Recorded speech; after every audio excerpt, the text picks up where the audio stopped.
রাজশাহীর একটি কোচিং সেন্টারে অভিযান চালিয়ে দেশি বিদেশি অস্ত্রসহ অস্ত্র তৈরির সরঞ্জাম উদ্ধার করেছে যৌথ বাহিনী। রাজশাহী নগরীর কাদিরগঞ্জে এই অভিযান পরিচালনা করা হয়।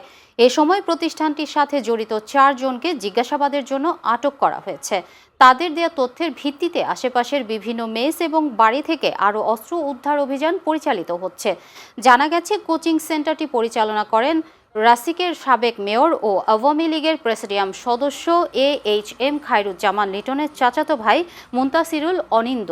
এদিকে উদ্ধারকৃত অস্ত্রের মধ্যে রয়েছে 2টি বিদেশি এয়ার গান, একটি রিভলভার, 6টি কার্তুজ, দেশীয় অস্ত্র, 6টি GPS, ওয়াকিটকি সহ বিস্ফোরক তৈরির সরঞ্জাম। দর্শক, ঘটনাস্থল থেকে এ বিষয়ে সর্বশেষ জানাচ্ছেন সহকর্মী রাজু আহমেদ। আমরা এই মুহূর্তে অবস্থান করছি রাজশাহীর কাদিরগঞ্জ এলাকায়।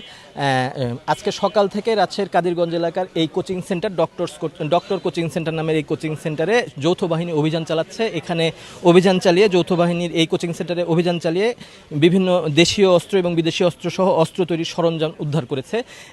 এবং এখানে যে কোচিং সেন্টারের মালিক তিনি হচ্ছেন রাজশাহী সিটি কর্পোরেশনের সাবেক মেয়র এবং আওয়ামী লীগের প্রেসিডিয়াম সদস্য AHM খায়রুজ্জামান লিটনের চাচাতো ভাই অনিন্দ।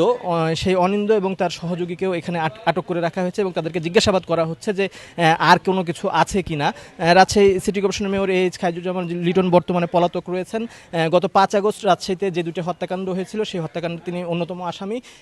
এখানে যেটা আমরা সবশেষ যেটা সেনাবাহিনীর সঙ্গে কথা বলে বা জানতে পেরেছি সেটা হলো যে এই অভিযান অব্যাহত আছে, তবে সেনাবাহিনীর তরফ থেকে আনুষ্ঠানিকভাবে সমস্ত কিছু জানানো হয়নি।